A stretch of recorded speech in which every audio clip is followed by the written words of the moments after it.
দর্শক, আমরা এই মুহূর্তে এসেছি নাটোরের নবীনগর টেক্সটাইল ইনস্টিটিউটের অপোজিটে ভ্যাদ্রার বিল নামে পরিচিত একটি বিলে, যেখানে একটি লাশ পাওয়া গিয়েছে এবং লাশটি ক্ষত বিক্ষত অবস্থায় রয়েছে এবং লাশের ঘাড়ের পেছনে একটি বড় আঘাতের চিহ্ন রয়েছে এবং লাশটির মুখমণ্ডলটি পুরোটি রক্তে মেখে আছে।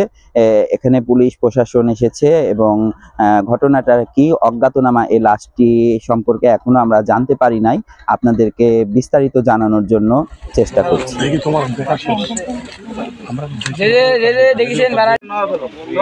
নাটোর সদরের রামাইগাছি এলাকার ভেদ্রার বিলে একটি অজ্ঞাতনামা লাশ পাওয়া গিয়েছে ভুট্টার ক্ষেতে।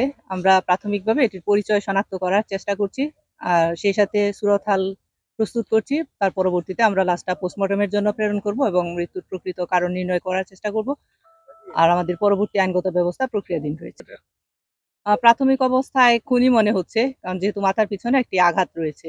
সেটা কিসের আঘাত এবং আঘাতের পরিমাণ কতটুকু আমরা সেটা দেখার চেষ্টা করছি।